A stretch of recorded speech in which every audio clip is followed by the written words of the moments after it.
कांड 88वां सर्ग। लक्ष्मण और इंद्रजीत की परस्पर रोष भरी बातचीत और घोर युद्ध।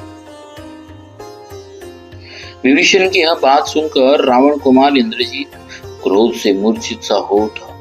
वह रोष पूर्वक कठोर बातें कहने लगा और उछलकर सामने आ गया। उसने खड़ग तथा दूसरे आयुध भी उठा रखे थे। काले घोड़ों से युक्त सजे सजाए विशाल रथ पर बैठा हुआ इंद्रजीत विनाशकारी काल के समान जान पड़ता था। वह भयंकर बलशाली निशाचर बहुत बड़े आकार वाले लंबे मजबूत वेगशाली और भयानक धनुष को तथा शत्रुओं का नाश करने में समर्थ बाणों को भी लेकर युद्ध के लिए उद्यत था। वस्त्र आभूषणों से अलंकृत होकर रथ पर बैठे हुए उस महाधनुर्धर शत्रु नाशक बलवान रावण कुमार ने देखा। लक्ष्मण अपने तेज से ही विभूषित हो हनुमान जी की पीठ पर आरूढ़ होकर उदयाचल पर विराजमान सूर्यदेव के समान प्रकाशित हो रहे। देखते ही वह अत्यंत रोष से भर गया और विभीषण सहित सुमित्रा कुमार तथा अन्य वानर सिंहों से कहा, शत्रुओं, आज मेरा पराक्रम देखना।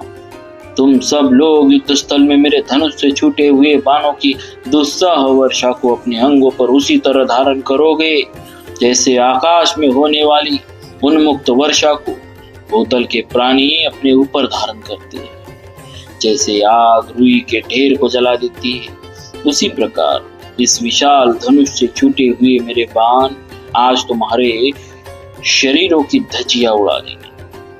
आज अपने शूल, शक्ति, रुष्टि और तोमरों द्वारा तथा तीखे सायकों से छिन्न भिन्न करके तुम सब लोगों को यमलोक पहुंचा दूंगा। युद्ध स्थल में हाथों को बड़ी फुर्ती से चलाकर जब मैं मेघ के समान गरजता हुआ बाणों की वर्षा आरंभ करूंगा, उस समय कौन मेरे सामने ठहर सकेगा।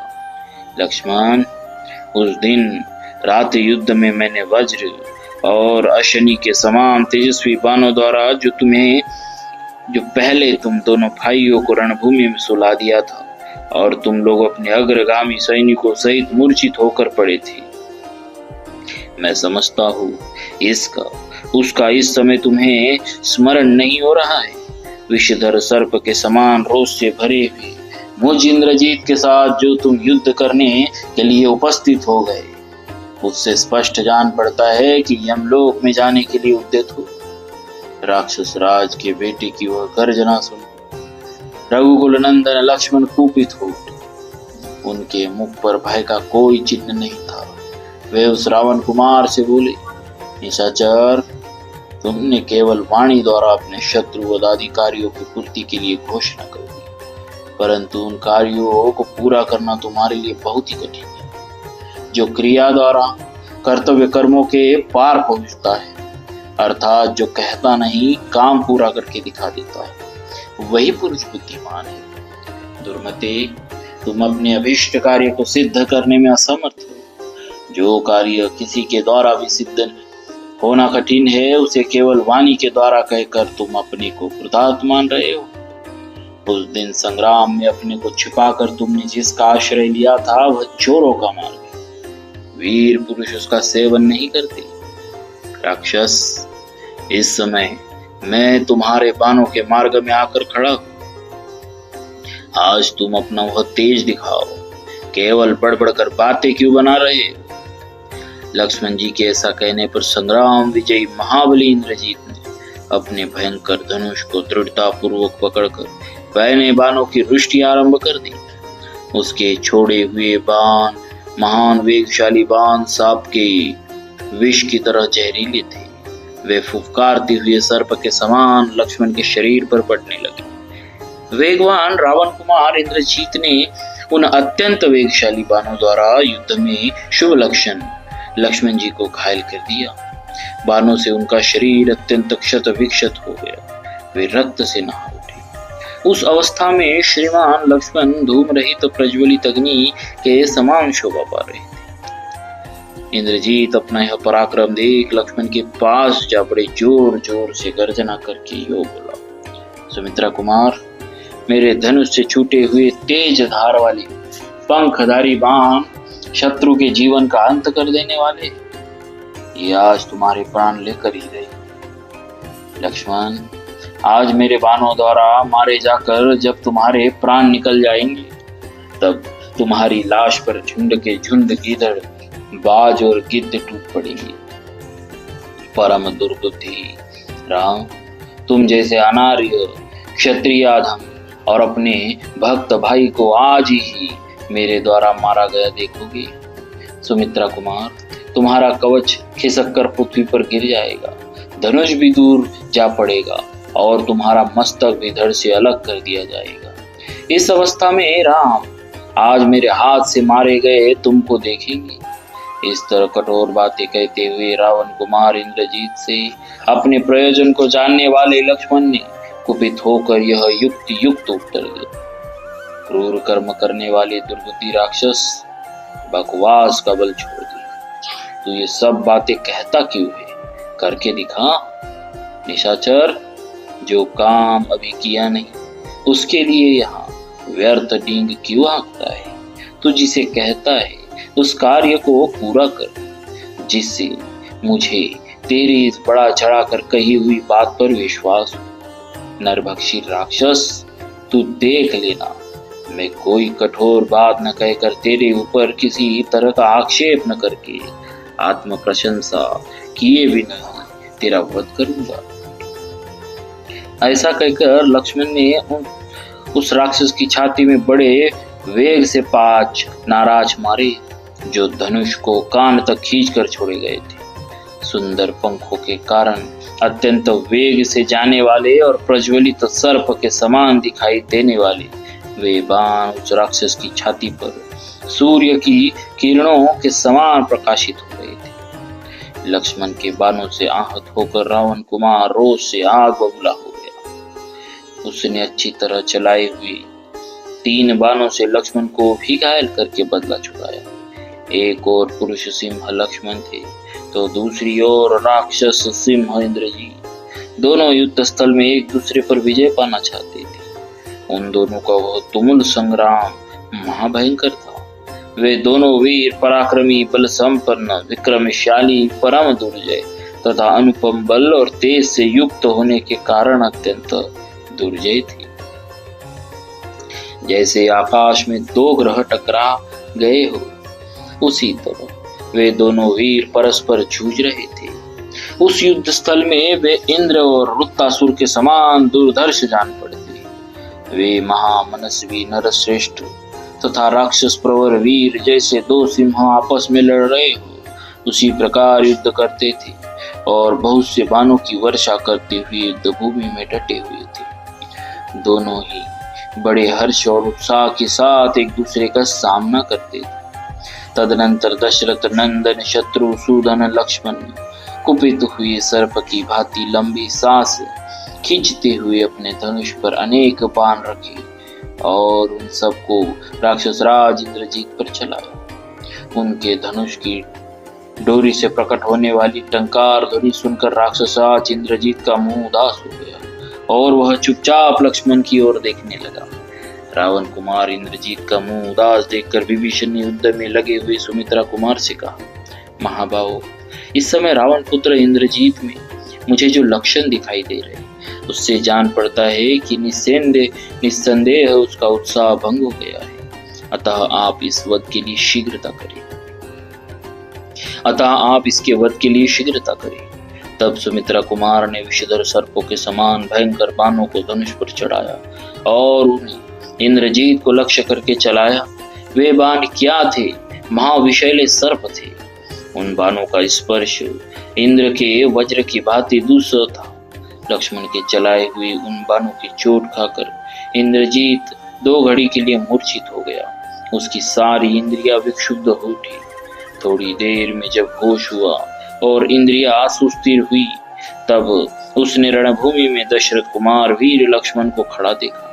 देखते ही उसके नेत्र रोष से लाल हो गए और वह सुमित्रा कुमार के सामने गया। वहां पहुंचकर वह उनसे कठोर वाणी में बोला, सुमित्रा कुमार, पहले युद्ध में मैंने जो पराक्रम दिखाया था उसे क्या तुम भूल गए? उस दिन तुमको और तुम्हारे भाई को भी मैंने बांध लिया था। उस समय तुम युद्ध भूमि में पड़े पड़े छटपटा रहे थे। उस महायुद्ध में वज्र और अशनि के समान तेजस्वी बाणों द्वारा मैंने तुम दोनों भाइयों को पहले धरती पर सुला दिया था। तुम दोनों अपने अग्रगामी सैनिकों के साथ मूर्छित होकर पड़े थे, अथवा मालूम होता है कि तुम्हें उन सब बातों की याद नहीं आ रही। यह स्पष्ट जान पड़ता है कि तुम यमलोक में जाना चाहते, इसीलिए तुम मुझे पराजित करने की इच्छा रखते हो। यदि पहले युद्ध में तुमने मेरा पराक्रम नहीं देखा है तो आज तुम्हें दिखा दूंगा। इस समय सुस्थिर भाव से खड़े रहो। ऐसा कहकर तीखी धार वाले 7 बाणों से उसने लक्ष्मण जी को घायल कर दिया और 10 उत्तम सहायकों द्वारा हनुमान जी पर प्रहार किया। तत्पश्चात तूने रोष से भरे हुए उस पराक्रमी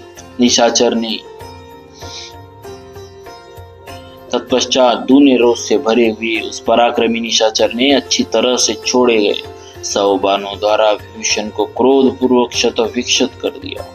इंद्रजीत द्वारा किए गए इस पराक्रम को देखकर श्री राम के छोटे भाई लक्ष्मण ने उसकी कोई परवाह नहीं की और हंसते हंसते कहा, यह तो कुछ नहीं है। साथ ही उन नरश्रेष्ठ लक्ष्मण ने मुख पर भय की छाया तक नहीं आनी दी। उन्होंने युद्ध स्थल में कुपित हो भयंकर बाण हाथ में लिए और उन्हें रावण कुमार को लक्ष्य करके चला दिया।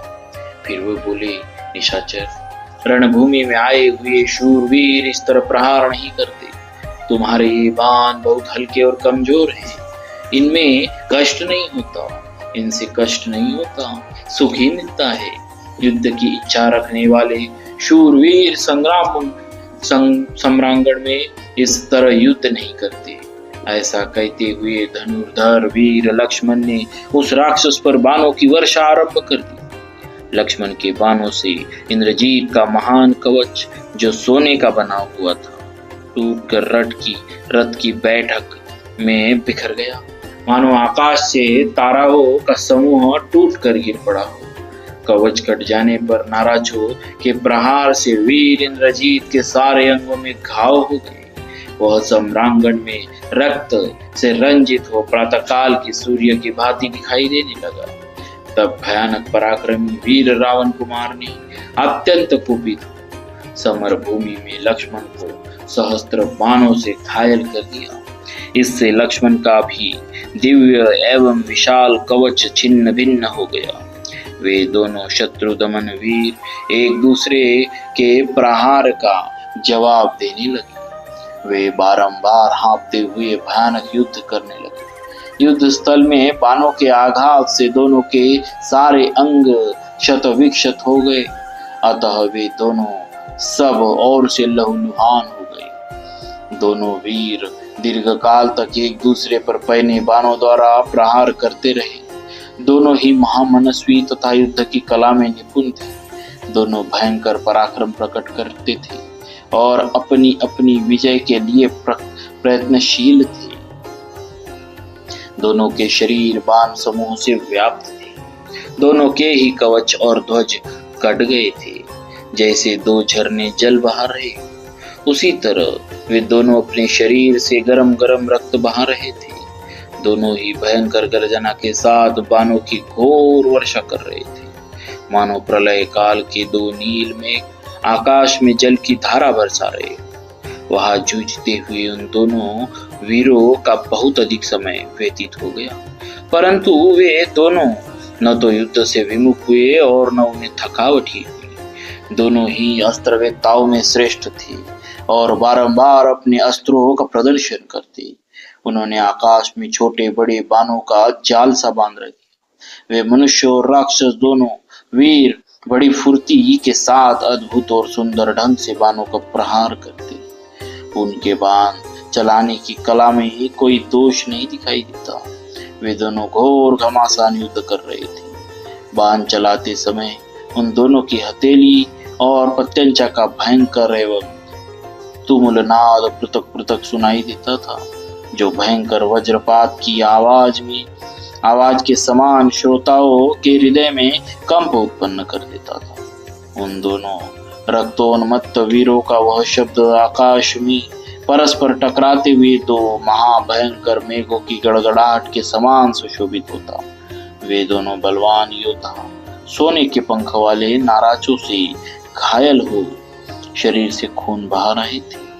दोनों ही यशस्वी थे और अपनी अपनी विजय के लिए प्रयत्न कर रहे थे।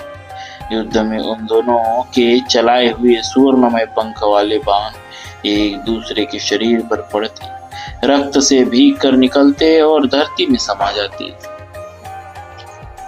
उनके हजारों बाण आकाश में तीखे शस्त्रों से टकराते और उन्हें तोड़ कर टुकड़े टुकड़े कर डालते थे। वह बड़ा भयंकर युद्ध हो रहा था। उनमें उन दोनों के बाणों का समूह यज्ञ में गार्हपत्य और आहवनीय नामक दो प्रज्वलित अग्नि के साथ बिछे हुए कुशों के ढेर की भांति जान पड़ता। उन दोनों महामनस्वी वीरों के क्षत विक्षत शरीर वन में पत्रहीन एवं लाल पुष्पों से भरे हुए पलाश और सेमल के वृक्षों के समान सुशोभित होते थे। एक दूसरे को जीतने की इच्छा वाले इंद्रजीत और लक्ष्मण रह रहकर बारंबार भयंकर मार काट मचाते। लक्ष्मण रणभूमि में रावण कुमार पर चोट करते थे और रावण कुमार लक्ष्मण पर। इस तरह एक दूसरे पर प्रहार करते हुए वे वीर थकते नहीं थे। वे उन दोनों वेगशाली वीरों के शरीर में बाणों के समूह धस गए थे।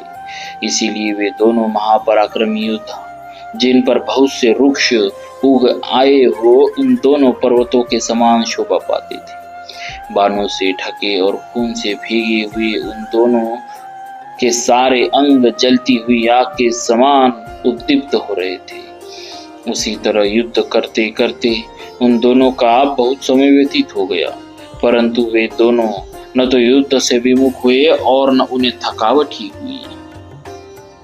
युद्ध के मुहाने पर पराजित न होने वाले लक्ष्मण के युद्ध जनित श्रम का निवारण तथा उनके प्रिय एवं हित का संपादन करने के लिए महात्मा विभीषण युद्ध में आकर खड़े हो गए।